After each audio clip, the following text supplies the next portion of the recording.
Tenho sócio, a nossa relação tem que estar muito clara e muito bem escrita. Sou Adalto Freire, que dá Acessos Contabilidade, e aqui nesse vídeo, parte 2, vamos tratar como é que você vai conduzir a sua relação societária. Então, roda a vinheta aí, pessoal!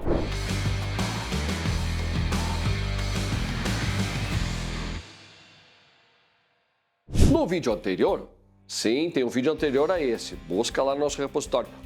E tem um monte de vídeos lá no nosso repositório, muita coisa legal produzida para você, certo? Vê o que você gosta e sempre comente, seus comentários são muito importantes para a gente, tá? Mas vamos lá, no vídeo anterior, nós falamos sobre relação de sócio, como é que você escreve, alguns pontos, alguns aspectos, não foi um esgotamento do conteúdo, foi um pontapé inicial para abrir o seu conhecimento para que você consiga pensar, são detalhes que eu tenho que pensar e tenho que escrever. Mas agora vamos para a prática. Lá no vídeo anterior, eu falei que uma relação com sócios é um casamento, é uma sociedade. Eu vou ter uma relação dentro de uma limitada e eu gosto do cara, o cara é gente boa, ele tem ideias muito parecidas com as minhas e a gente vai tocar o nosso negócio, certo? Mas olha só, vou dividir aqui em dois tipos de sócios bem claros. Ou é o sócio, aquele que vai abraçar junto com você no dia a dia, vai botar a mão na massa para fazer o negócio crescer. E outro é aquele sócio seguinte, cara, eu acredito no teu potencial, tá aqui o dinheiro, toca o negócio. Tem essa relação, é muito diferente entre um e outro. Por quê?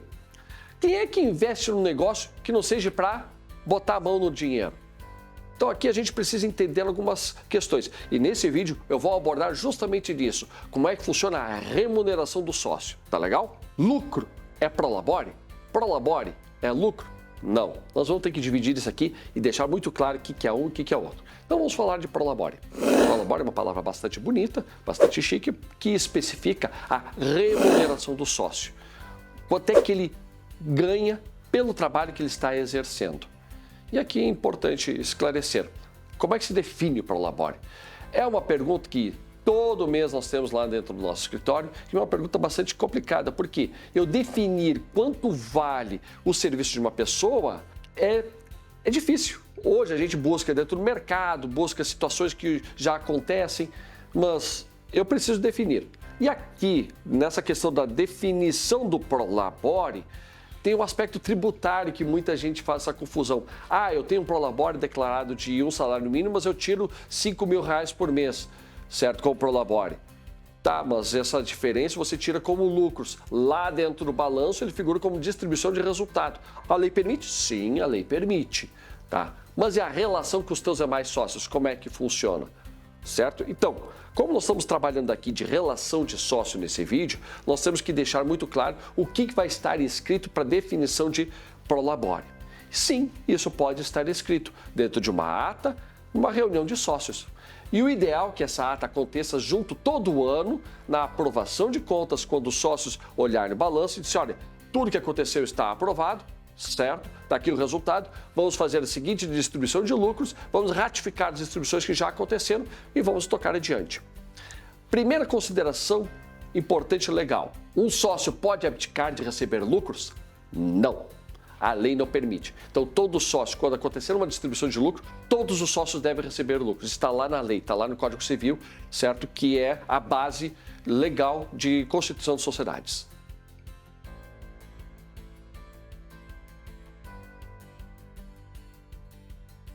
Definir qual é o montante de lucro que cada um pode tirar. Mas todos precisam obedecer à participação do capital social?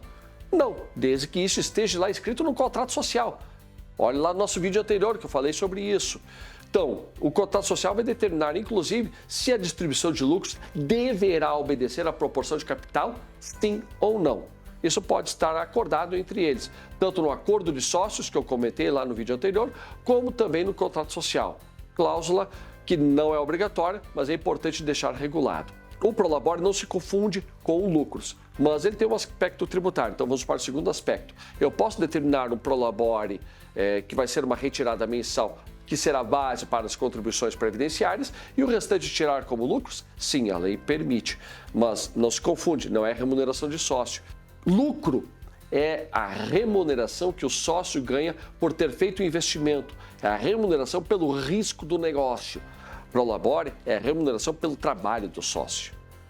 Então, se eu tenho um sócio que não trabalha na sociedade, ele não receberá prolabore. Tenho, inclusive, determinado numa situação de uma empresa específica que o sócio, em virtude de algumas ações que ele tenha que trabalhar durante o ano, ele recebe uma remuneração simbólica.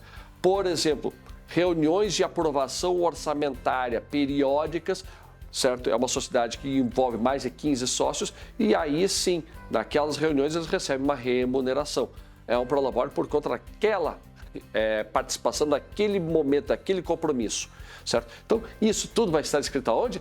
Sim, no contrato social, lá no acordo de sócios, certo? Você está gostando do nosso vídeo? Então, comenta aí. Seu comentário é muito importante para a gente. Mas vamos continuar falando da nossa relação de sócios, ok? Entendido o que é prolabore, agora eu vou falar de lucros. Lucro é aquilo que está lá no balanço, é a última linha. E todo lucro, ele é disponível para distribuição aos sócios? Não. Eu gosto de identificar sempre, quando presto contas para os donos das empresas nos balanços, o que é o lucro disponível e o que é o lucro não realizado. Por quê? Às vezes eu posso ter um lucro na contabilidade, aquele lucro já ter sido todo ele reinvestido, eu não ter disponível para fazer a distribuição. Sim, nós inclusive já tratamos disso em vídeos anteriores, vai lá no nosso repositório. Nem todo lucro significa dinheiro dentro do bolso, certo? Então, é importante que você identifique dentro do seu balanço o que é lucro disponível. Se é uma sociedade que está reinvestindo, ela vai ter um lucro e esse lucro vai ser lá dentro dos seus investimentos, dentro do seu capital, dentro do seu estoque, dentro do seu imobilizado. Ou, inclusive, pode estar no banco, mas previsto por um orçamento que a sociedade determinou, que vai ser feita uma ampliação do negócio e daí, nesse momento, ele não vai estar disponível. Vira uma reserva de lucro, que pode ser, inclusive, capitalizada através de uma alteração de contrato social. Então, nem todo o lucro está disponível para fazer a distribuição, certo? E esse também tem que ser determinado e olhado lá na sociedade, na Constituição da sociedade, como é que vocês vão regular as decisões disso. Geralmente essa regulação se dá na reunião anual de sócios de prestação de contas e aprovação dos resultados e definir lá o que vai acontecer com aquele lucro. Então, de novo, é importante fazer essa reunião periódica e tomar as decisões de conjunto para a saúde da sociedade. Sim, e essa transparência de prestação de contas é o que mantém a relação muito saudável entre os sócios, entre os investidores e entre os atuadores, aqueles que participam e tomam a decisão no dia a dia da empresa, ok? Vamos para os próximos aspectos? Chegamos então lá na reunião anual de sócios e entramos numa discordância. Qual é o primeiro passo que nós temos que tomar? Olhar lá no contrato social como é que funciona a solução de conflitos. Essa solução de conflitos vai estar regulada. Olha, quem vai dar mais opinião, se tem voto qualificado, se não tem voto qualificado, se tem algum sócio que tem um percentual maior, ele vai ter o direito de uma opinião com mais força do que outro sócio. Ou, inclusive, pode dizer o seguinte, olha, na divergência de opinião, contrata-se um terceiro para fazer uma mediação entre as opiniões. Sim, de novo, tudo isso para a saúde da sociedade. E aqui eu gosto de caracterizar a diferença entre uma limitada e uma SA. Mas uma SA, uma sociedade de capital fechado ou aberto, as opiniões são sempre através de votos que podem ter ações qualificadas ou não, podem ter ações com maior peso de voto ou não, pode ter ações que dão direito a voto e ações que não dão direito a voto. Sou um sócio investidor e não terei direito a voto, mas terei direito à preferência na distribuição de resultados. Isso já está muito regulado na legislação para as SAs. Nas limitadas, são coisas que não são habitualmente utilizadas, mas vai estar escrito lá dentro do acordo de sócios, certo? Então, quando temos conflito, voltamos aos documentos constitutivos. Se lembra que lá no vídeo anterior eu falei que todas as condições têm que estar estipuladas no início da sociedade. Justamente, contratos são olhados quando há conflitos. Então, nesse é o momento. Deu uma divergência lá na reunião de sócios, não aceitei algumas despesas que foram contabilizadas, não aceitei alguma situação que foi gerida pelo sócio atuante. Então, como é que eu vou regular isto? Então, Então, lá vai estar escrito. E da reunião terá que sair uma opinião, terá que sair uma decisão. Então, olha o que está escrito. Não está escrito? Chame uma opinião de terceiro. Ou, se tornou insustentável, não vai ter outra condição a não ser a exceção de sociedade. E aí vamos para o último tópico do nosso ponto aqui. Entendemos lá na nossa reunião de que, as opiniões são muito divergentes, as ideias são, eu quero crescer e o outro sócio quer continuar do tamanho como está, certo? O outro sócio não está a fim de tocar o negócio, ou ele simplesmente discorda de todas as opiniões. Pode acontecer, as opiniões mudam, as relações mudam, certo? Então, como é que a gente resolve isso? Olhamos no contrato social, como é que se faz a dissolução da sociedade. A dissolução da sociedade pode se dar de diversas maneiras. Eu posso fazer uma cisão na sociedade, eu posso um sócio sair e outro comprar a sociedade. Então, tem diversos caminhos. Mas parte da onde? Nisso, olhando lá o que está escrito no contrato. O contrato está muito genérico, vamos para um acordo, vamos sentar e dizer, meu amigo, não está legal essa situação, como é que a gente pode resolver essa situação? Como é que a gente pode se dividir? Ou quer que eu compre a sua parte? Ou eu vou te vender a minha parte? Você vai ter que chegar a um acordo. Mas não vai acontecer acordo. Não tem outro caminho a não ser bater na porta da justiça e solicitar a dissolução da sociedade. Muitas vezes a gente vê negócios bons e promissores, certo? Onde é que os sócios entram em um desacordo e acabam matando uma sociedade que seria um negócio muito saudável.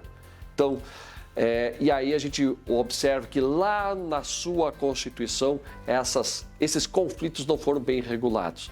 Por isso eu dou muita importância ao contrato social, dou muita importância ao acordo de sócios. O direito societário está aí justamente para regular essa situação de conflito. E são décadas e décadas de situações que hoje a lei já prevê. Nós já temos muita jurisprudência que trata sobre isso e, na dúvida, sim, chame um advogado. O advogado poderá lhe ajudar para ter uma opinião mais concreta sobre isso. E aí, gostou do nosso vídeo? Legal. Clica, compartilhe, mande seu colega de trabalho, mande para os seus parceiros, para os seus fornecedores. O conhecimento não pode ficar guardado dentro de uma gaveta. Tem que ser difundido e distribuído para todo mundo. Valeu, pessoal!